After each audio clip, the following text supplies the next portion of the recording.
রাতের আকাশে আজ থেকেই দর্শন মিলবে পৃথিবীর দ্বিতীয় চাঁদের।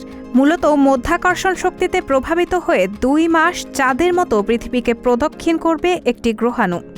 একে বলা হচ্ছে মিনিমুন, যা 29 সেপ্টেম্বর অর্থাৎ আজ থেকে পৃথিবী থেকে বিশেষ যন্ত্রের সাহায্যে দেখা যাবে।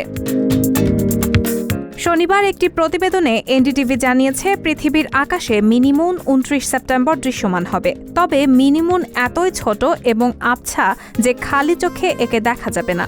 এটি দেখার জন্য পেশাদার সরঞ্জামের প্রয়োজন হবে। দূরবীন বা হোম টেলিস্কোপেও চোখে ধরা দেবে না এই চাঁদ। মূলত পৃথিবীর মধ্যাকর্ষণ শক্তির টানে অনেক দূর থেকে ছুটে আসছে চাঁদের মতোই একটি উপগ্রহ।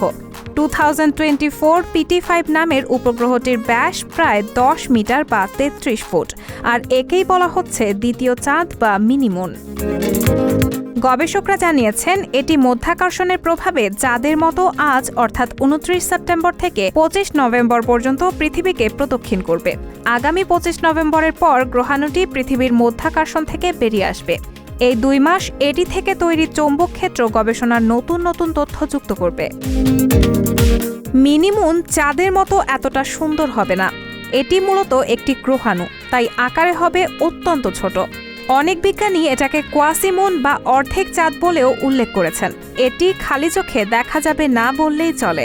বিশেষ পর্যবেক্ষণ সরঞ্জামের সাহায্যে এই চাঁদ দেখা যাবে। পৃথিবীর চারপাশে ঘুরে এটি সূর্যের চারপাশে ঘুরতে চলে যাবে।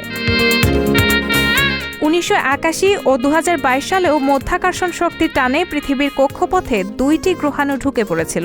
কিছুদিন থাকার পর মধ্যাকর্ষণ টান কাটিয়ে বেরিয়েও গেছে গ্রহাণুগুলো। রাহানা মুন, সবার কথা।